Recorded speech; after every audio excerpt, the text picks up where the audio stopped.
Okay,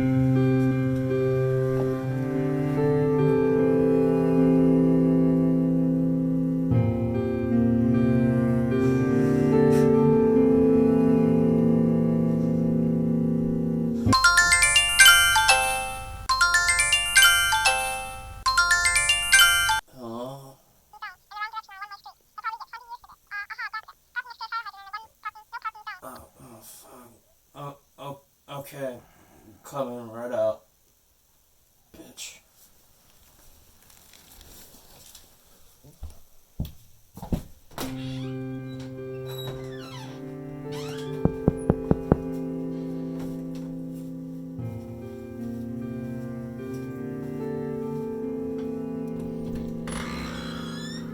You're not leaving until you wash your hands.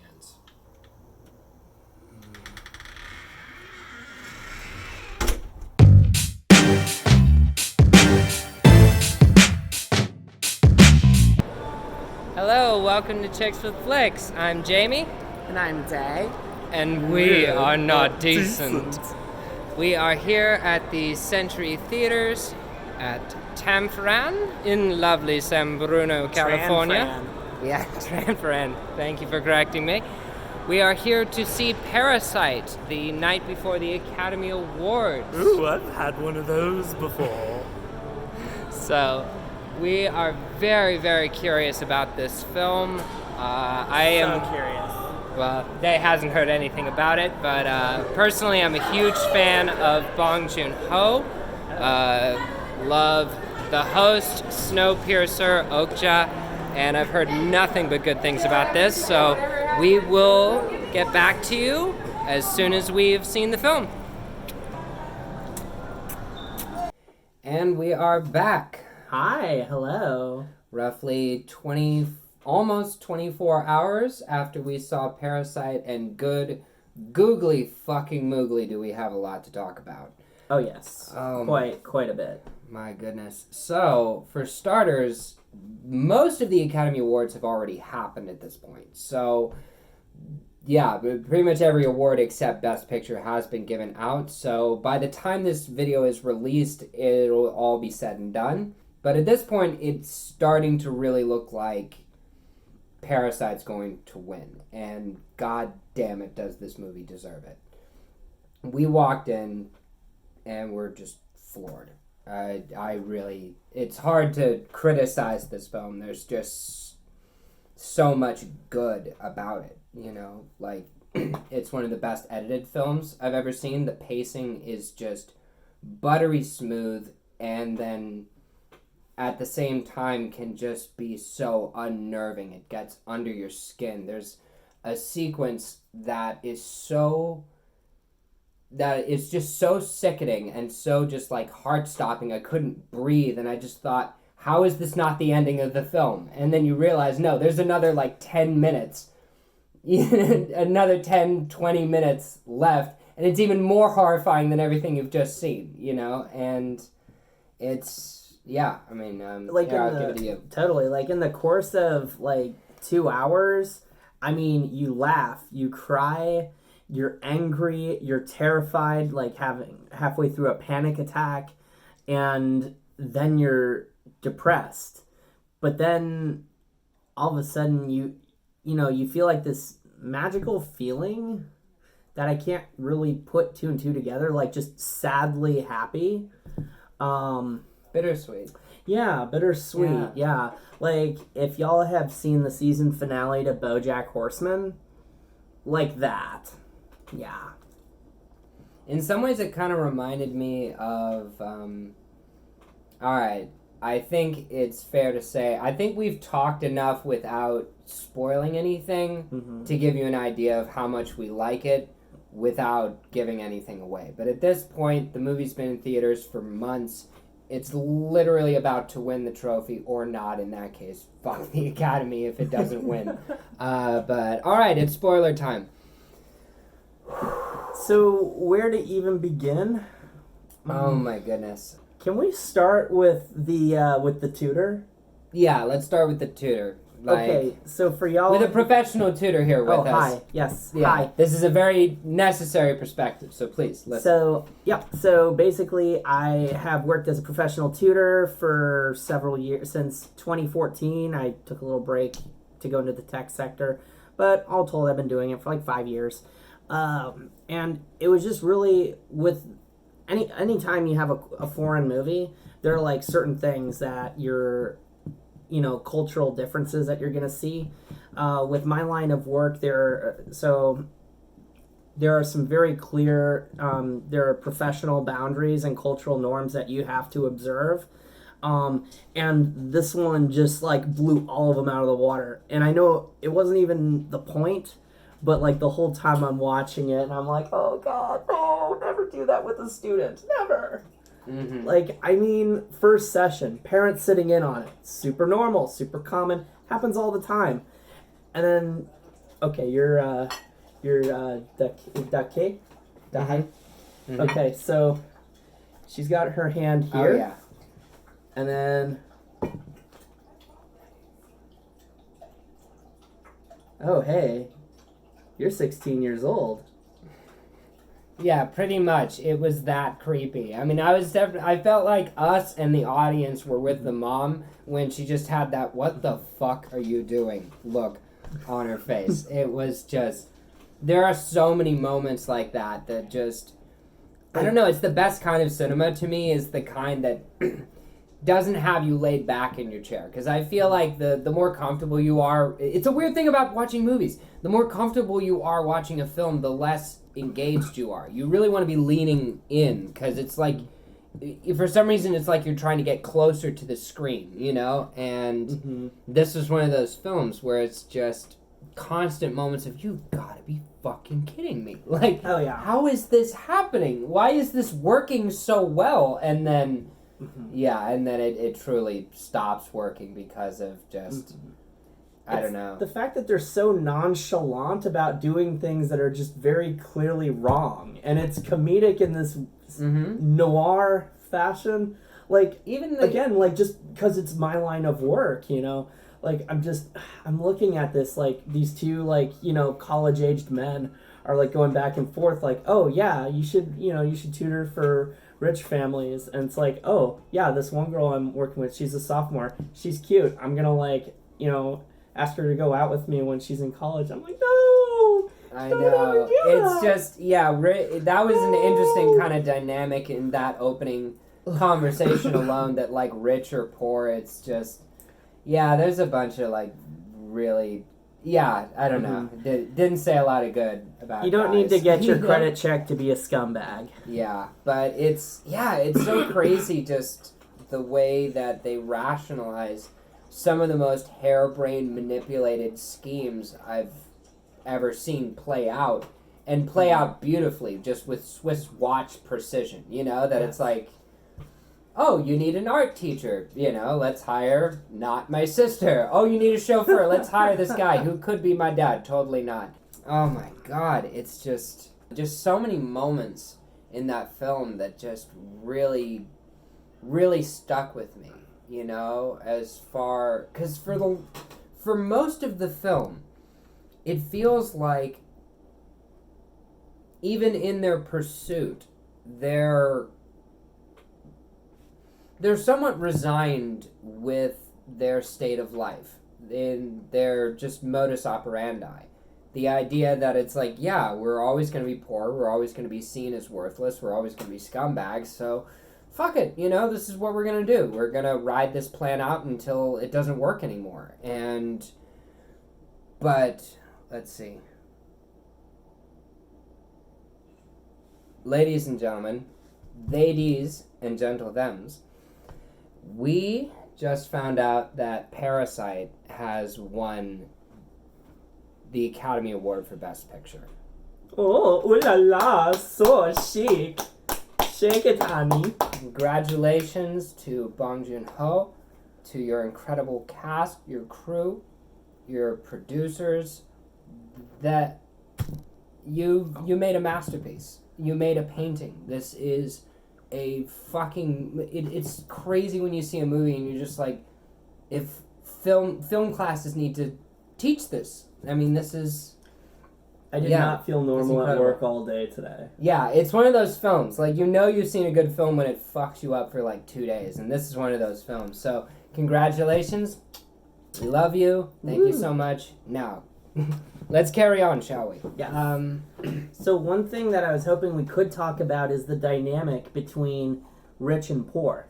Mm-hmm. Because one thing I saw there that I thought was really interesting is this idea of the disconnect between, the classes, that it goes beyond borders, it goes beyond cultures. What I found interesting is being someone who's worked in education for many years, and somebody who's worked for a charter school that shall remain nameless, that was owned by a wealthy family, as well as working for having worked for a couple well-to-do families in my current practice. There are good people in every class, and I think that just one thing that I observed was this blissful disconnect that you kind of see sometimes with with the wealthy. Of they're nice, and they said it in the movie. It was it's not they're nice and they're Yeah. It's like they're rich, but they're so nice, and the wife says, No. It's not. They're rich, but they're nice. They're nice because they're rich. So, from my personal experiences, I've encountered people that make, many times over what I make in a year. And I find that one thing that's really hard to really drive home to them is this realness of, hey, I have to pick between health insurance and food this month. I have to pick between my medicine and my rent this month. My car is in desperate need of repair, and I need it to get to work, and I can't. That really fun cycle of, hey, I have mental health problems, I know it, and I need help, and the treatment is too expensive. Oh, well, it'll work itself out. Yeah, exactly. Just how many people we know that have been in that situation? How many of us have those nightmare stories of dealing with the bourgeoisie, dealing with the upper echelon of human society? I remember my first year and a half working at this high fashion retail store in the city. I was doing on-foot delivery to businesses and residences throughout downtown San Francisco on foot. So I would be delivering to some of the biggest startups. Go fuck yourselves. No. The biggest tech companies to the meager startups to just the most stuck up, callous, rich people in the Presidio. And it's just amazing how they have no problems spitting on us sometimes. Some of them can be very nice, sometimes they can be very generous, but perfect example I can think of is I had to walk through the Tenderloin. It was in the summer. It was an especially scorching day, and just as I'm turning a corner, a homeless man passes out from heat stroke, cracks his skull on the pavement. And at this point, people are rushing. He's not breathing. They're calling the ambulance. As far as they can tell, there's no signs of life. And I'm having to step over a pool of blood to get to the motherfucker that I'm delivering this package to. And I'm traumatized looking at this. I get to his door. I'm calling him, and he's causing a fuss saying, "Oh, no, I told the driver to drop off the package." And I'm thinking, no, fuckface, there was no driver. I walked there, and I witnessed a death, dude. And it's so he finally, I didn't say all that, of course not, I would have gotten fired. So, long story short, he comes down, picks up the package, and all he has to say to me is, "So, did you have a nice walk?" So, you can totally, if you've been in the service industry, you've worked in retail, you've just worked in any given place where you are treated as beneath other people, especially working for those a little more privileged than us, you can see the resentment while also being utterly horrified by the actions of the Kim family. It's just, you get the desperation, but you're just like... You can relate to it. Oh, You can relate to that desperation of, we don't have a pot to piss in. Mm-hmm. Like, there is no food in the cupboards. At the same time, it's like, you're a grown man and you're trying to hook up with a high school girl. Yeah, that's I know each that. and every character has their own little just fucked up quality to them, you know, and the part it's sorry. Oh, sorry. I was just gonna say, like, the part that really stuck out to me, I feel like I digressed too much. That's gonna be a recurring theme on this show, is a lot of digression and ADHD. So, you know, that's the bitches you with tonight. Yes. So, but I digress. There was a scene that was just, it felt like emotional foreshadowing, as opposed to like a MacGuffin or Chekhov's gun, because there was plenty of that. Just beautiful examples of that, especially The Rock. But in this case, my favorite scene is you really get to see who the father really is, the patriarch, Mr. Kim. Because at this point, they've just lived in squalor. They've made the best of they've tried to make the best of their situation, and it hasn't seemed to bother them, just aside from the general fact of this fucking sucks and let's con this rich family. But other than that, he never really conveys any sense of shame until they get drunk in the living room, and his wife calls him a cockroach. This is my favorite scene, in which he just lowers his head and says, I am so sick of this shit. You really think I'm a cockroach? Smashes the drinks off, grabs her by the fucking shirt, and just gives her this death glare, just daggers into her face. And, you know, she's just got that look back at him, just like, oh, you ready to dance, motherfucker? Like, it just, the tension building of that, because it's like, what little sliver is left of this man's pride has been attacked by someone that he loves. You know, like, how fucking dare you say that to me? But of course it reveals his weakness in that he would lash out against his wife like that, so shame on you for that. And it's kind of I noticed that the vibe, the tone of the movie changed. Like, it just took a completely different turn from that point. Oh, yeah. And then once oh my god, it just got even worse once, I mean, in the just what I consider just one of the best scenes of tension, which is them having to hide under the table as the rich couple are sleeping on the couch, watching their son sleep in the tent in the rain, and they start having sex. I love that they just piled on the creepiest situation. It's like, oh, how could this get any weirder? Let's just have them jerk each other off for, you know, like for a few minutes. And then they mentioned the smell. They mentioned the smell. So if the cockroach comment wasn't enough, I feel like that was another. It wasn't the camel that broke the camel that broke the straw's back. What the fuck is wrong with me? That wasn't the straw that broke the camel's back. I feel like it was their house flooding. That was the one that was just like, at that point, Mr. Kim has nothing to lose. At that point, it's just like, fuck this rich family.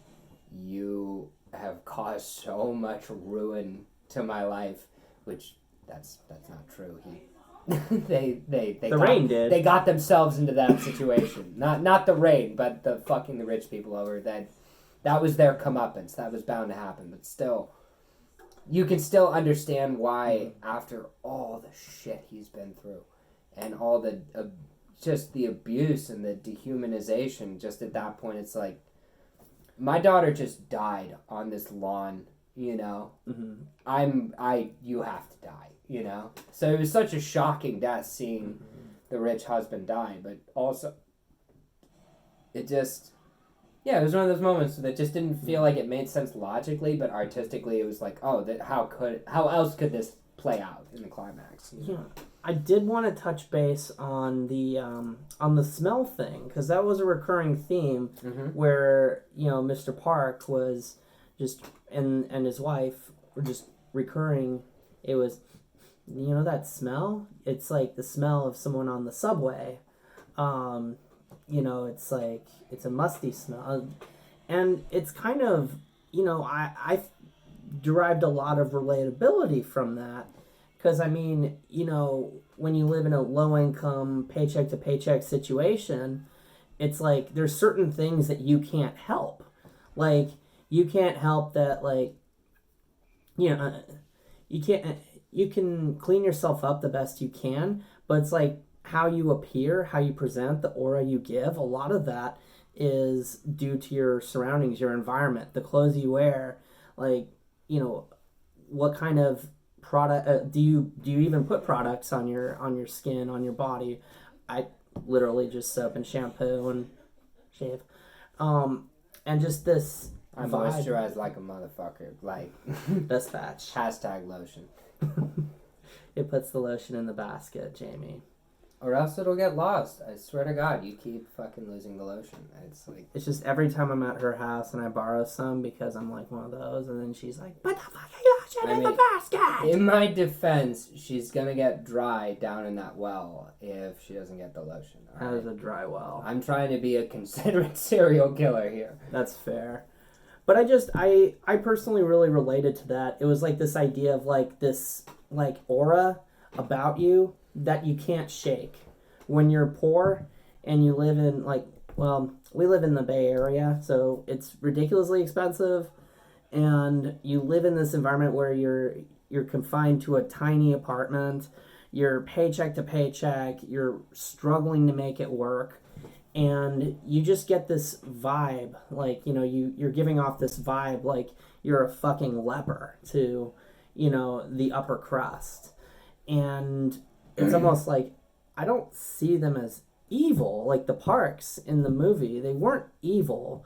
They were just so severely disconnected. Yeah, it was like it's like the Parks aren't evil and the Kims aren't evil. They're byproducts of their environments. They are almost it's funny. We often think of like archetypes as far as like heroes and villains, but we never think of like archetypes of like poverty and wealth.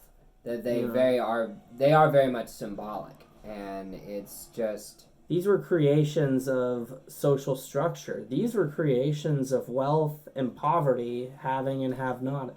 Yeah. This was, everything about these characters was a byproduct of where they came from. Mm-hmm. And while I wouldn't condone it by any stretch, I think what's beautiful about this film, it does kind of feel, this is going to be a weird compliment, but stick with me. This feels a bit like when I watched 12 Angry Men for the first time. And just the feeling that you get when you watch a film that's made well before you were alive and conscious of movies, yet it feels like it could have been made fucking yesterday.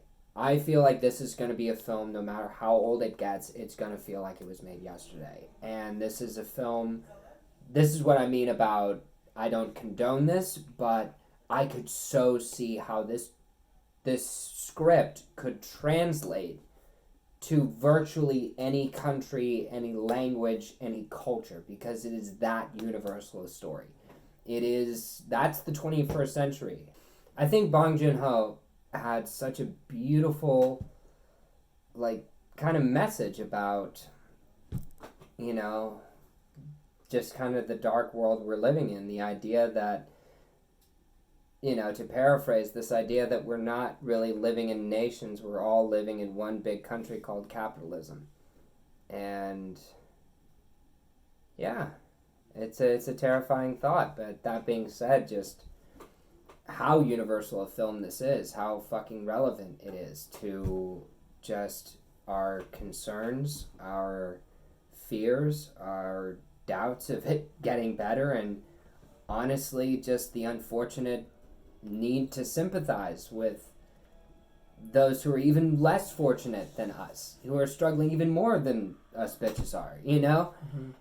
And what it takes to push people to either, you know, go into a life of crime or worse, do any of the twisted shit that happens in the lovely film that absolutely deserved to win Best Picture. Again, congratulations. Absolutely. And on a side note, I think another takeaway here is if you're an educator, don't hook up with your student. Yeah, please. That's fucking gross. Yeah, no, don't do like, that. You know, it's That- like with no one needs education, that, there's please. not many things you can't do. It's just that's kind of one of them. Yeah, Right? seriously. I think we can agree on that. Yeah, definitely. All right, so that's our review. Thanks for sticking around. We really appreciate it. And we'll definitely, hopefully, keep this up if y'all want to see some more. If you want to see more Chicks with Flicks, be sure to subscribe. Be sure to donate to our Patreon when and if we get that set up. Oh, it's not an if. Oh, we are getting that set up. No, this shit is not getting monetized on YouTube. Yeah, this may be just the beginning of a single show on Blue Pill Circus. No, this is the beginning of an empire, my dear beautiful friends. So, I'm Jamie. I'm Day. And we are not decent.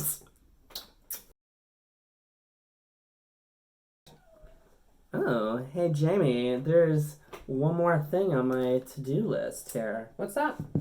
Cry together. I thought you'd never ask.